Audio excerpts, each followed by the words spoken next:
All right. Next, we have this issue: can we transport a dead body to another land other than where he died? What do scholars say about it? What are the evidence that they give? So, generally speaking, it is not allowed for a person to transport a dead body to another land, but there are some exceptions. So, it is not from Sunnah or from the ways of the pious predecessors, nor scholars supported this, transporting a dead body. It's the problem with transporting a dead body. There are a lot of issues.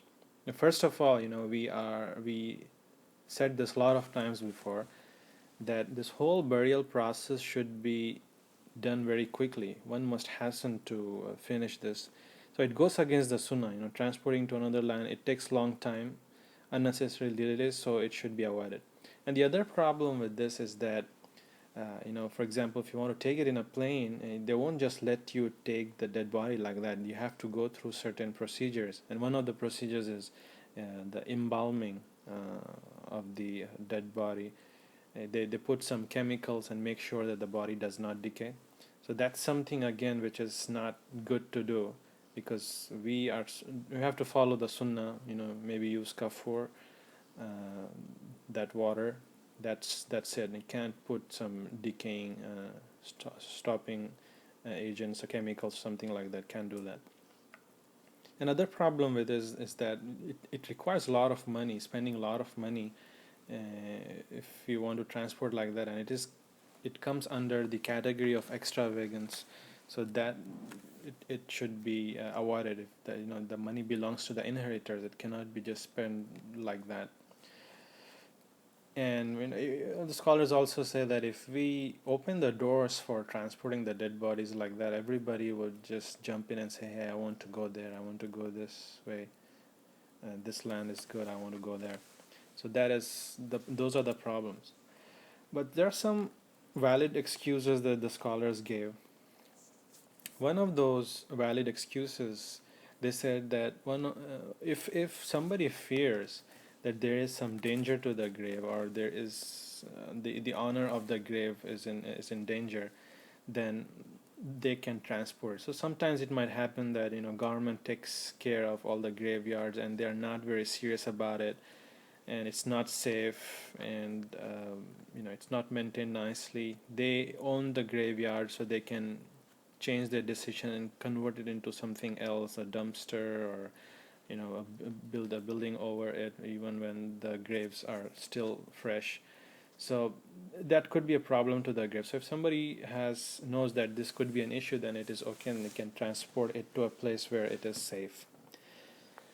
Sheikh Ibn Uthaymeen rahmatullah, his opinion was that if the deceased mentioned earlier that when he dies he should be transported to his homeland, and probably because his family can pay the visits to his grave and so on. If that is the case, then he said that it is okay to transport the dead body. But the other scholars, generally speaking, they don't allow this, and they give the evidence that the hadith in Bayhaqi, Sahih hadith, where what happened was that our mother, Aisha radiallahu anha, her brother died in a place called Wadi al-Habasha, close to Mecca. So when he died there, the people moved his body, took it somewhere else, and buried in another city. So when she found about it, she was very upset about that. She said that the only thing that upset me or grieved me was that I wished that he had been buried in the place where he died. So that's the reason why we should avoid transporting dead bodies unless one person has a strong excuse for that. All right. Other issues related to burying. So what happens is, usually non-Muslims, they when they die, they say that when I die, I want my body to be used for a good purpose, maybe like as for scientific research or university studies, laboratories. Would donate his organs and so on. What does Islam say about it? Can we donate our body to such research or not? So in Islam, it is not allowed. Muslims cannot do that.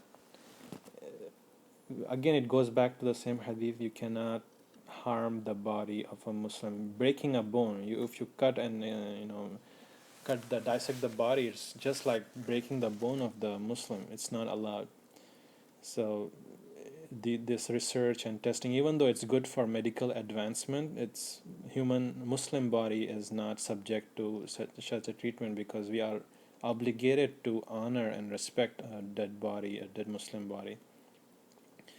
But however, the scholar said that if non-Muslims, they are willing to themselves offer their body for such research and studies, then it's okay. They can be. Somebody has to do the research, and probably medical advancement reasons that is allowed for them. But Muslim's body, that's an obligation upon all Muslims to take care of his honor. We are required to. So that's one thing. Another issue is the pregnant woman, a non-Muslim woman. What happens in many countries, like here, a Muslim man marries a non-Muslim woman, like a Christian or a Jew, Ahlul Kitab. So when they marry like that, and if they have a child, that child, of a Muslim husband, it's a Muslim child. So when this pregnant woman dies, how should she be buried? So you mentioned earlier that Muslims' graveyards and non-Muslims' graveyard should be separate, cannot be in the same one. So the scholar said that she should be taken to her respective Christian graveyard and buried there.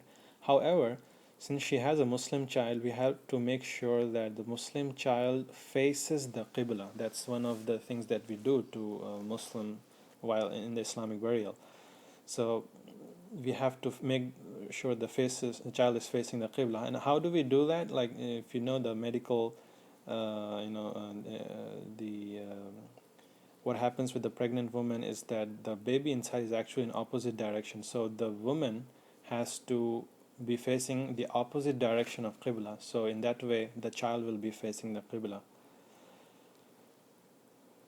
So the another issue that we might have is, for example, we live in New York, and maybe they have a very good cruise ship one day, and it goes to like London. It's a good trip, and it might take a lot of days to go there. So if somebody is traveling in such a ship, and if somebody dies in the middle, what should we do? Like, if it's an ocean now, you don't have like lands in the middle of the ocean, and you know that the closest land might be like 3-4 days away. So what should we do in that situation? So the scholars said that if that is the case, then the Muslims should wash the body and shroud the body as usual, and then they should tie something heavy to that person, and they should drop it in the water. That's their grave, basically. Because the important principle that we have to remember here is that the body should not decay at all. The body should not decay at all. It might give rise to some diseases and so on. And there's a lot of issues. So in Sharia, it's not allowed to delay the body like that. We have to hurry up, no matter what. But of course, if you can reach in early on the land, and then you can wait a little, that's fine. But generally speaking, 24 hours of time we should bury within that time frame. All right.